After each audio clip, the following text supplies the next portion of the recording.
मध्य प्रदेश की सियासत में एक बार फिर नौकरशाही पर सियासत गर्मा गई है। सियासत में ये गर्माहट पीसीसी चीफ जीतू पटवारी के बयान पर है। नर्मदापुरम के इटारसी में जीतू पटवारी ने स्थानीय कलेक्टर पर पैसे देकर कुर्सी खरीदने के आरोप लगाते हुए कहा कि प्रदेश में एसपी, तहसीलदार, पटवारी, एसडीएम और जगह जगह थानेदार पैसे से कुर्सियां खरीद कर बैठे हैं। इनकी अंतरात्मा बिना पैसे दिए काम नहीं करती। उन्होंने अफसरों पर भारतीय जनता पार्टी के कर्मचारी की तरह काम करने के भी आरोप लगाए हैं। आप देखो यहाँ का जो होशंगाबाद का कलेक्टर है, ईमानदारी से उसका स्टिंग हो, मैं पत्रकारों से कहना चाहता हूँ तो बताएगा कि कितने पैसे में उसने कलेक्टरी खरीदी है। यहाँ का जो एसपी है, तहसीलदार है, पटवारी है, एसडीएम है, जो यहाँ का जगह जगह थानेदार है, अगर इनको आप देखोगे, चुनोगे और इनके अंतरात्मा में जाओगे, एक भी अधिकारी, कर्मचारी बिना पैसे से थाना में जगह नहीं पाता है। ये है भारतीय जनता पार्टी। पटवारी के इस बयान पर मुख्यमंत्री डॉक्टर मोहन यादव ने पलटवार किया। उन्होंने इसे सभी कर्मचारियों और अधिकारियों का अपमान बताया। मुख्यमंत्री ने कहा कि कर्मचारी अधिकारी निष्ठा के साथ खड़े हैं और सरकार उनके साथ खड़ी है। कांग्रेस के नेताओं ने जिस ढंग से अधिकारी कर्मचारियों के लिए जो भाषा नर्मदापुरम में बोली है, मैं मान के चलता हूं कि ये समूचे अधिकारी कर्मचारियों का अपमान है। इससे उनको माफी मांगना चाहिए। नेता प्रतिपक्ष सहित जिस ढंग से बात थोड़ी रखते हैं, मुझे लगता है कि उनको विचार करना चाहिए। अधिकारी कर्मचारी मध्य प्रदेश के, उनकी एक अलग साख है, वो अलग ढंग से काम करते हैं। ऐसे में राजनीति करने के लिए बहुत सारी जगह, बहुत सारे तरह से बात कर सकते हैं। सारे अधिकारी कर्मचारियों के साथ सरकार खड़ी है। उनकी निष्ठा, उनकी व्यवस्था पे कोई प्रश्न नहीं उठा सकता है। ब्यूरोक्रेसी पर पीसीसी चीफ के आरोप और सीएम डॉक्टर मोहन यादव के बचाव के बाद अब दोनों पार्टियां आमने सामने हैं। राजनीतिक रूप से अगर एसपी और कलेक्टर की पोस्टिंग होगी तो वो जो पैसे दे के जा रहे हैं वो अपने हिसाब से काम करेंगे, मुख्यमंत्री की नहीं सुनेंगे। ऐसा कांग्रेस की सरकार में होता था। अभी जो 18 महीने की सरकार आई थी उसमें यही काम होने लगा। पहले भी होता था पर अब और ज्यादा होने लगा था और ऐसा लगता है कि उनको उसी समय की याद आ गई। मध्य प्रदेश में नौकरशाही पर सियासत नई बात नहीं है। इससे पहले भी विपक्ष नौकरशाही पर निशाना साधता रहा है। पीसीसी चीफ जीतू पटवारी हो या पूर्व मुख्यमंत्री कमलनाथ, इससे पहले भी उनके ऐसे बयान आते रहे हैं। शायद ये विपक्ष की प्रेशर पॉलिटिक्स का एक हिस्सा है, लेकिन सीएम डॉक्टर मोहन यादव ने साफ संदेश दे दिया है कि नौकरशाही को किसी नाजायज दबाव के आगे झुकने की जरूरत नहीं है। सरकार उसके साथ खड़ी है। Bureau report, IND 24।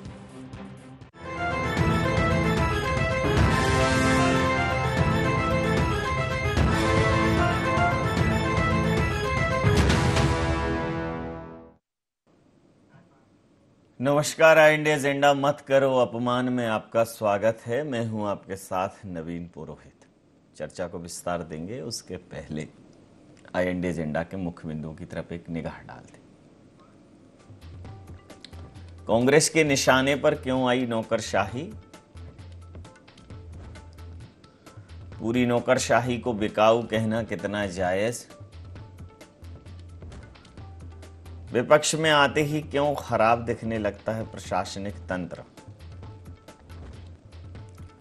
क्या कांग्रेस की प्रेशर पॉलिटिक्स का हिस्सा है नौकरशाही पर निशाना?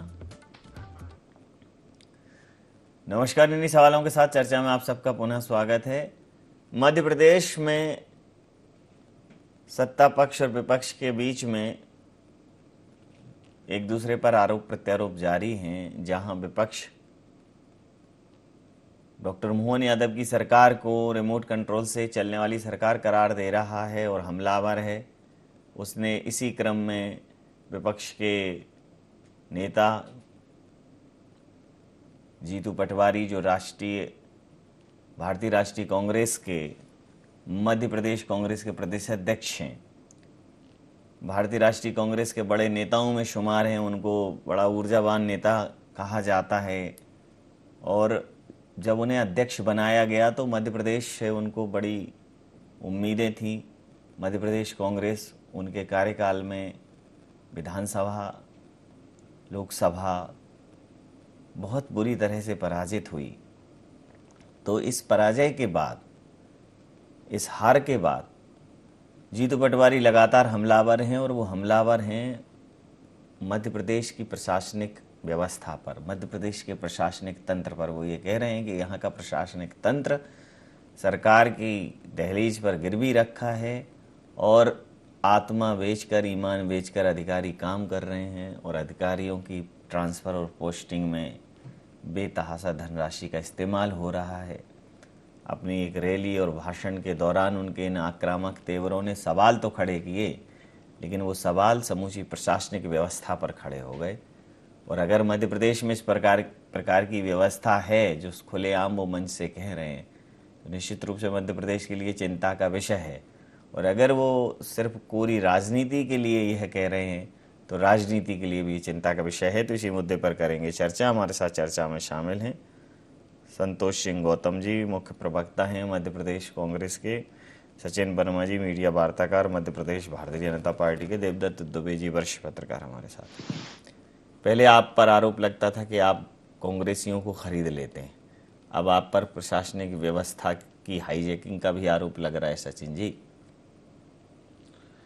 देखिए, जीतू पटवारी जी शायद भूल गए हैं कि प्रदेश में भारतीय जनता पार्टी की सरकार चल रही है।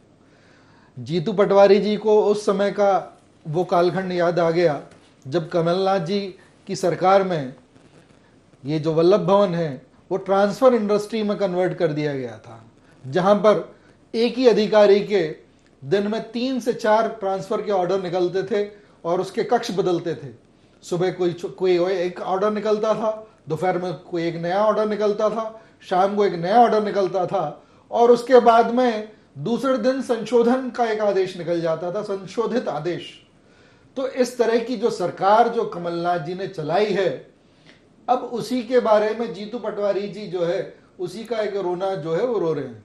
क्योंकि कमलनाथ जी की जब सरकार थी तो होशंगाबाद में एक पूरी एक व्यवस्था की गई थी, एक पूरी टीम बैठी हुई थी जो वहां के रेत घाटों से अवैध रेतों का व्यापार करती थी और वहां पर सारे जो अधिकारी थे उनको भयभीत किया जाता था, उनको डराया जाता था, धमकाया जाता था कि हमारी इतने ट्रक अगर नहीं निकलेंगे तो तुम्हारी पोस्टिंग नहीं की जाएगी, तुम पर कार्रवाई की जाएगी।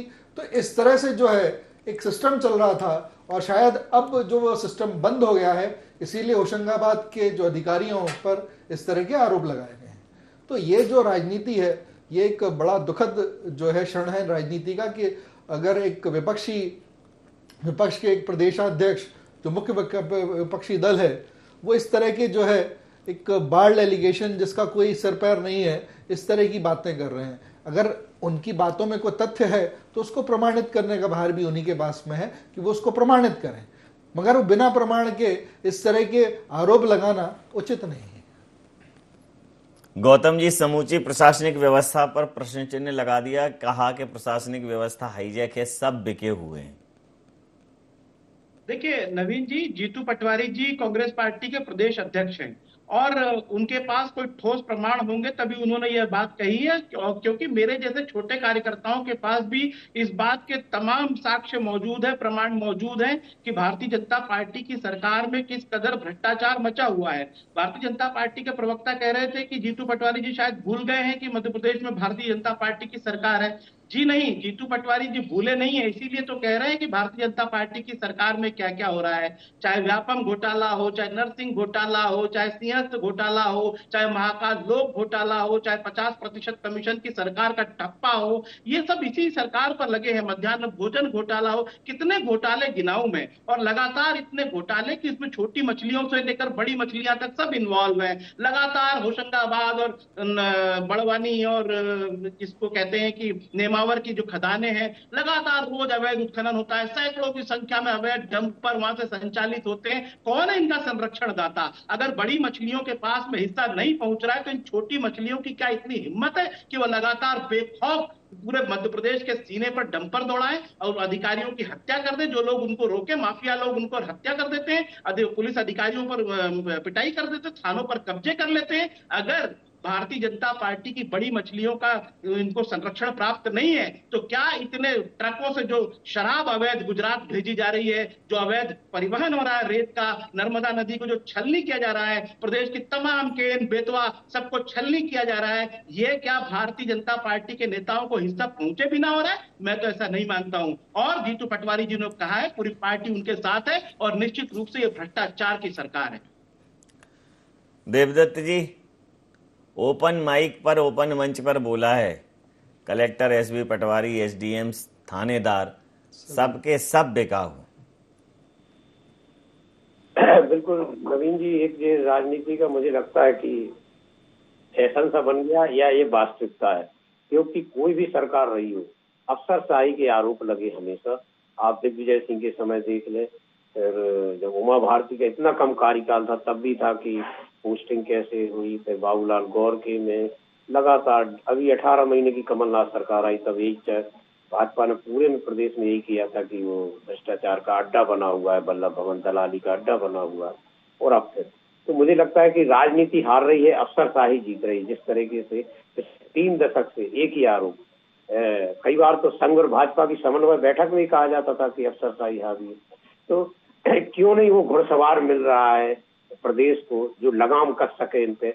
और क्यों ऐसी हर कोई एक सरकार तो होती जिस पर ये लगता कि अफसरशाही पे हावी नहीं होता, लेकिन जिस तरह से कल जो प्रदेश अध्यक्ष ने खुलेआम जिस तरह से आरोप लगाए हैं, तो वाकई में सरकार को सोचना चाहिए कि इस तरह के खुलेआम कोई लगा रहा है तो उसके पीछे वजह क्या है, उन वजहों को जानना चाहिए। मैं कहता हूं कि ऐसे अफसरों पर कार्रवाई होना चाहिए और अन्यथा कहने वालों पे आप कार्रवाई करो, क्योंकि ये हंसी मजाक नहीं है जिस तरीके से फौरी तौर पे बयान दे के और सब अलग हो जाते। ये तो आज कौन है कर्णधार? तो ये अधिकारी है ना, काम तो वही करते हैं। सरकारें तो आती जाती है, आज इसकी कल उसकी, लेकिन काम तो उन्हीं को करना। और जब हर सरकार में वो भ्रष्ट साबित हो रहे हैं तो फिर ऐसे कैसे प्रदेश चलेगा? क्या ये चारागाह है क्या प्रदेश? क्या इस तरीके से हर कोई, या अधिकारियों की वो गरिमा नहीं बची? अब पहले आईएएस आईपीएस की एक गरिमा हुआ करती थी, एक धमक हुआ करती थी, और वो लोग पहले अपने उसको बचा के भी रखते थे। लेकिन ये सब जो तालमेल हुआ राजनीति और अफसरशाही का, उसका ये परिणाम है कि अब सतही तौर पर ये बातें ली जाने लगी, कोई गंभीरता से नहीं ले रहा। हाँ, ऐसा होता होगा, कई अधिकारी पकड़े। अभी 4 दिन पहले वो डिप्टी कलेक्टर रिटायर्ड होने को 2 महीने हैं, वो 5,000 की रिश्वत लेते हुए पकड़े जा रहे हैं। तो ऐसे चपरासी के यहाँ लाखों रुपए की रिश्वत पकड़ी जा रही है, तो ये क्या है? इस पर मुझे लगता है कि दोनों ही दलों को सोचना चाहिए कि सरकार आती तो जो जिन अफसरों पे आज आरोप लगाते हो वही कल आपके नाक के आँख कान बाल वो क्या क्या बन जाते हैं, वो फिर किचन कैबिनेट में आने लगते, वो डिसीजन लेने लगते हैं। तो फिर ऐसा क्यों है? तो या तो फिर उनको, आपकी सरकार आए तो उनको अलग रखो। तो मैं तो हर सरकार में देखता हूँ कुछ अधिकारी हर सरकार में फिट हो जाते हैं। तो ये जो थोड़ा सा दबाव में राजनीति रहती है, अफसरों से कुछ गलत काम करा के फिर उनको हावी होने का मौका देती है, तो यही होता रहेगा कि सरकार उनको काम कराती रहेगी, विपक्ष आरोप लगाता रहेगा, लेकिन इसका नुकसान प्रदेश की जनता को होगा, प्रदेश की छवि को होगा। तो सचिन जी, कांग्रेस कह रही है कि कुएं में भांग नहीं घुली है, ये कुआं ही भांग का है। भारतीय जनता पार्टी का कुआं भांग का कुआं है। अभी गौतम साहब अभी बोल रहे थे कि उनके पास प्रमाण होंगे। अगर प्रमाण हैं तो आप अगर प्रवक्ता के रूप में यहाँ आए हैं तो प्रमाण जो है साबित करें या प्रमाण प्रस्तुत करें, उसके ऊपर ही डिबेट हो सकती है ना। भाई अगर आपने कोई आरोप लगाए हैं, आप बोल रहे हैं प्रमाण उनके पास होंगे तभी उन्होंने इस तरह के आरोप लगाए, तो आप प्रमाणित करने का भार जो है वो तो जीतू पटवारी जी के ऊपर है। अब जीतू पटवारी जी जो है वो अपने गृह क्षेत्र में जो है वार्ड हार रहे हैं, तो अब उसका फ्रस्ट्रेशन जो है वो अपनी जो है संसदीय क्षेत्र में उनका जो है प्रत्याशी जो है पर्चा वापस ले लेता है, फिर वो अपना खुद का विधानसभा चुनाव हार जाते हैं। तो अब तो ऐसी स्थिति में अधिकारियों पे अपना फ्रस्ट्रेशन निकाल के उनको क्या मिल रहा है कि अगर वो अधिकारियों पर एलिगेशंस लगा के वो क्या चाहते हैं कि मॉरल डाउन करना चाहते हैं कि अगर वो अधिकारी जो है सशक्त रूप से काम कर रहे हैं और सरकार की नीतियों को लागू कर रहे हैं तो उससे उनको परेशानी हो रही है। तो इस तरह से जो है ये ओछी राजनीति जो है उससे बाज आना चाहिए। और अगर इस स्तर पे कि एक प्रदेशाध्यक्ष होके एक जिम्मेदार पद पर होने के बाद में इस तरह की अगर बातें कर रहे हैं तो बिना प्रमाण के इस तरह की बातें करना जो है बहुत गंदी राजनीति की का स्तर है और इससे जो है कांग्रेस को बाहर जाना चाहिए। तो ये गंदी राजनीति है सर। नवीन जी, जी मैं एक बात पूरी तरह से स्पष्ट कर देना चाहता हूं कि आप इंदौर जैसे शहर में आकर देख लीजिए, लगातार अगर जमीन का नामांतरण की बात हो तो पटवारियों से कितनी रिश्वत मांगी जाती है, तहसीलदार कार्यालय में कितने रुपए लिए जाते हैं। ये मैं नहीं कहना चाहता हूं कि इस प्रकार से आप जाके स्टिंग ऑपरेशन कराइए और सब देखिए। मैं तो कहता हूं भारतीय जनता पार्टी के नेताओं से कि अगर ऐसी कोई बात है तो स्थिति को गंभीरता को समझिए, आम उपभोक्ताओं से समझिए, आप कांग्रेस के नेताओं की बात पर मत जाइए। जिस प्रकार से रिश्वतखोरी पूरे सिस्टम में फैल गई है उसका किस प्रकार से अंत करना है, इसकी बजाय कांग्रेस के नेताओं पर लगातार आरोप लगा देना कि भ्रष्टाचार इस मध्य प्रदेश में है ही नहीं। क्या इस बात पर कोई आम नागरिक विश्वास कर सकता है? इस पर न तो नवीन जी विश्वास करेंगे न देवदत्त जी विश्वास करेंगे कि मध्य प्रदेश में भ्रष्टाचार मुक्त सरकार चल रही है। जिस प्रकार का यहाँ पर भ्रष्टाचार हावी है, इससे साफ जाहिर है कि रघुनंदन शर्मा ने ऐसे ही नहीं शब्द बोले थे। वो भारतीय जनता पार्टी के नेता है, प्रवक्ता जी, कांग्रेस के नेता नहीं है। उन्होंने कहा था कि वल्लभ भवन में मंत्रियों, विधायकों से लेकर पार्षदों तक सब भ्रष्टाचार में लिप्त हैं। आप चाहें तो मैं उनकी वो भेज दूंगा आपको वीडियो, आपको सबूत चाहिए आप रघुनंदन शर्मा जी का वीडियो देखिए, आपकी पार्टी के बहुत ही वरिष्ठ नेता हैं। दूसरा, हमारे उपनेता प्रतिपक्ष हेमंत कटारे ने नामजद कहा कि ये दलाल, 5 दलालों को उन्होंने नाम दिए थे कि वल्लभ भवन में दलाली कर रहे हैं। और चाहे तो आप इनकी ऑडियो रिकॉर्डिंग निकलवा लीजिए, पूरी सरकार का चेहरा सामने आ जाएगा कि वो दलाल किससे किससे बातें करते हैं। अगर उपनेता प्रतिपक्ष हमारे झूठे थे हेमंत कटारे तो उन पर सरकार ने क्या कार्रवाई की? अगर वो सच्चे थे तो वो ऑडियो की टेपिंग क्यों नहीं कराई? अगर उनके आरोपों में अगर दम नहीं था, उनकी टेपिंग क्यों नहीं कराएगी? अगर उन्होंने कुछ आरोप लगाया है, या तो उनको सजा मिलनी चाहिए या उन दलालों को सजा मिलनी चाहिए जिनकी वजह से मध्य प्रदेश बदनाम हो रहा है, जिसकी वजह से मध्य प्रदेश में आपको सबूत चाहिए थे, सबूत दिए मैंने। आपको नाम चाहिए तो मैं बता दूंगा कि उपनेता प्रतिपक्ष कटारे जी ने किसके किसके नाम दिए थे, क्या कार्रवाई हुई उन दलालों पर। और अगर उन दलालों पर कार्रवाई नहीं हुई, दलाल ईमानदार था, अभी होशंगाबाद के अधिकारियों की बात हो रही कटारे जी है। पर क्या कार्रवाई हुई? लेकिन मैं उन्होंने पूछना जैसे चाहता हूं ये किस किस के नाम एक बार और रिपीट कर दीजिए पब्लिक को थोड़ा। अरे तमाम दलालों के नाम थे, उसमें कई नाम है, सुधीर शर्मा का नाम था, और भी नाम है, 5 नाम है, मैं आपको भेज दूंगा पूरी लिस्ट। और नवीन जी, आपको तो पता है उपनेता प्रतिपक्ष ने नामजद ट्वीट किए, सब सारी बातें की, शिकायतें की। किसको नहीं पता है इस मध्य प्रदेश में? आपको चाहिए तो 5 मिनट बाद में व्हाट्सएप कर दूंगा कौन कौन से नाम थे, क्या कार्रवाई हुई उन दलालों पर। जी नहीं, मैं तो चाहता हूं दर्शक और सुन लें एक बार, ऐसे मान लोगों के नाम कोई बुराई थोड़ी है, तब तक आप थोड़ा खोल लें। एक सुधीर शर्मा का नाम याद आ रहा है, बाकी 4 नाम और मैं आपको भेज दूंगा। जी जी जी, तो क्या कार्रवाई हुई? देखिए आपकी सरकार थी, करते थे कार्रवाई, या तो उन पे करो या तो जो आरोप लगा रहे हैं उन पे करो। प्रतिपक्ष पे कह रहे हो कार्रवाई करिए अगर वो झूठे हैं तो। देखिए, अब जिस तरह से कांग्रेस जिस तरह की भाषा का उपयोग कर रही है, तो अब कांग्रेस के तो सारे नेताओं पर इस तरह से कार्रवाई करने लगेंगे तो फिर वो बात आती है ईडी हमारे खिलाफ आ रही है, सीबीआई हमारे खिलाफ है, सरकार हमारे खिलाफ है। तो आपने इस तरह की जो बातें की है, देखिए गौतम साहब एक सिस्टम है, देखिए गौतम साहब एक सिस्टम है। आपने उस बारे में कोई शिकायत लोकायुक्त से की क्या? आपने उस संबंध में कोई शिकायत ईओडब्ल्यू से की क्या?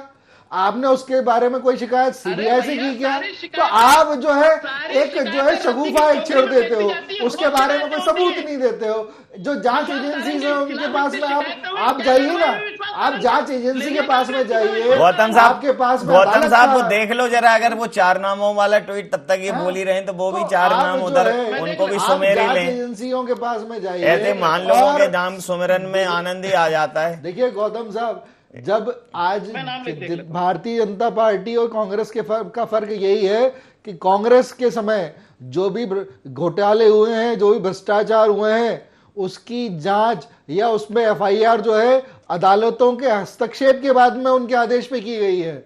जबकि भारतीय जनता पार्टी की सरकार में अगर कोई कार्रवाई की गई है तो भारतीय जनता पार्टी ने खुद एफआईआर कराई है उसके बारे में। तो ये जो फर्क है ये कांग्रेस और बीजेपी के बीच में बना रहेगा कि हमारी जो सरकार है वो जीरो टॉलरेंस की पॉलिसी को पर विश्वास करती है और भ्रष्टाचार के खिलाफ हम कार्रवाई करते हैं। जी जी, तब तक देवदत्त दुबे जी से प्रतिक्रिया लेता हूं। देवदत्त जी, देखिए ये बात तो संतोष गौतम सर की ठीक है कि अगर कोई नेता इस तरह से ओपन मंच पर सर प्रशासनिक अधिकारियों के नाम ले रहा है या व्यक्तियों के नाम ले रहा है कि भ्रष्टाचार में लिप्त हैं और ऑन रिकॉर्ड ले रहा है, तो या तो उस पर जांच सरकार कराए, नहीं तो संबंधित के खिलाफ कार्रवाई करे, क्योंकि इस प्रकार के आरोप इतने कॉमन हो गए कि कोई गंभीरता नहीं बची। देखिए बिल्कुल नवीन जी, ये तो मैंने पहले ही कहा था इस संबंध में कि या तो इस तरह के ये फौरी आरोप लगाना बंद हो, या फिर जो अधिकारियों के नाम लिए जाते हैं उनके खिलाफ कार्रवाई हो, या फिर जो आरोप झूठे लगा रहे हैं उन पर भी कार्रवाई हो। क्योंकि ये एक लाइन तो खींचनी चाहिए, यहाँ से भी जो भी आता सरकार में वो आरोप लगा के वो चला जाता, कोई इस पर कार्रवाई नहीं होती। और जिस तरह से अभी जो मुद्दा उठा है कि वाकई में यदि लिखित में कोई नाम दे रहा है तो उनकी जांच होनी चाहिए, सबके सामने आना चाहिए कि आपने ये आरोप लगाए थे, हमने जांच कराई, ये आपके निराधार है और है तो हमने ये कार्रवाई की। ये तो एक सामान्य शिष्टाचार या प्रक्रिया ये तो होनी चाहिए, क्योंकि जिस तरह की बातें हैं उससे एक पूरा सिस्टम बदनाम होता है। आम आदमी क्या सोचेगा कि ये आरोप ये लग रहा है, हम कहाँ जाए, किसके पास काम को जाए, क्योंकि कुछ तो ऐसा होना चाहिए, एक विश्वास बना रहना चाहिए जो जनता का जनता के लिए तंत्र है। तो मैं सुना दूं आपको नाम। जी जी जी जी। सीएम को लिखे पत्र में कटारे ने ये लिखा था कि इस प्रकार के अवैध गतिविधियों में यानी भ्रष्टाचार में वल्लभ भवन से संबंधित सुधीर शर्मा, मनोज पाल सिंह यादव, अश्विन नाटू, निखिल गुप्ता और सोनू राणा, ये लिखित में दिया है, ये लिखित में दिया है। क्या कार्रवाई हुई उन पर, मैं जानना चाहता हूं। अब लिखित में आपने दिया है तो उसमें संबंधित जो भी विभाग होगा वहां जो कार्रवाई हो रही होगी उसके संबंध में यही तो लीपअप होती है जी, यही तो लीपअप होती है। अगर उन पर कार्रवाई नहीं देखिए आपने किसी प्राइवेट इंडिविजुअल्स के नाम लिए हैं, ये कोई सरकारी अधिकारी नहीं है, तो सरकारी अधिकारी नहीं है ये प्राइवेट इंडिविजुअल्स हैं गौतम साहब। तो आप जो है आप ये चाह रहे हैं कि उन पे अगर कोई उनकी तरफ से सरकार आप पे कार्रवाई करे, तो भाई अगर वो प्राइवेट इंडिविजुअल्स हैं, आपके नेता जो है दिग्विजय सिंह जी ने हमारे प्रदेश अध्यक्ष अंतिम एक लाइन नाम लिया था, एक और हमने मानहानि का उन पे केस कर रखा है। अंतिम प्रतिक्रिया, एक बड़ी संक्षिप्त प्रतिक्रिया के साथ चर्चा समाप्त करूंगा। जी देवदत्त जी, आपने सही कहा था कि इससे भरोसा डिगता है, क्या कहेंगे? अपना प्रदेश एक शांत प्रदेश टापू का माना जाता है और अपनी छवि नेताओं बनी रहना चाहिए। इसके लिए आरोप प्रत्यारोप की जगह जो दूध का दूध और पानी का पानी वो सामने आना चाहिए। जो भी आरोप करे उसके रिकॉर्ड पर भी उसकी खराब, या तो आरोप लगाए उन पर कार्रवाई की जाए या जो आरोप लगाते हैं उनके खिलाफ कार्रवाई की जाए, क्योंकि इस तरह से किसी पे भी कीचड़ उछाल के आगे बढ़ जाना ये ठीक बात नहीं है।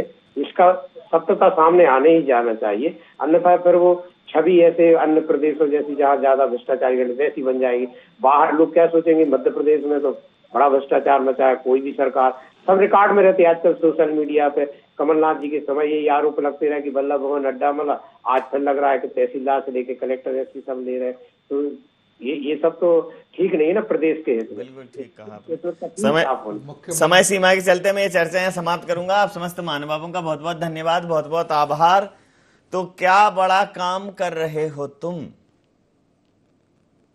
सबको बदनाम कर रहे हो तुम, बिना सबूत के कुछ भी कह रहे हो महफिल में, क्यों ये सरेआम कर रहे हो तुम? ये सवाल उन पर है जो आरोप लगाते। लेकिन कांग्रेस कह रही है कि हमने तो प्रमाण के साथ भी आरोप लगाए, हमने तो लिखित भी आरोप लगाए, हमने तो लिखित शिकायत की, लेकिन हुआ क्या? कुल मिलाकर व्यवस्था पर प्रश्न चिन्ह, सरकार पर प्रश्न चिन्ह निश्चित रूप से विपक्ष लगाता है, लेकिन सरकार की नैतिक जवाबदेही है कि वो इन सवालों के खुलकर जवाब दे। जीतू पटवारी जी ने अगर इतने गंभीर सवाल उठाए हैं तो जीतू पटवारी जी को प्रमाण भी प्रस्तुत करना चाहिए, सक्षम जो एजेंसीज हैं उनके समक्ष भी और मीडिया के समक्ष भी। अगर इस प्रकार के गंभीर आरोप ऐसे हल्के तरह से लगा दिए गए और सरकार ने भी उन्हें बड़े हल्के से लिया, तो ये जो भ्रष्टाचार है वो बहुत भारी हो जाएगा। IND एजेंडा में इतना ही। आप बने रहिए IND 24 के साथ और देखते रहिए IND 24। नमस्कार।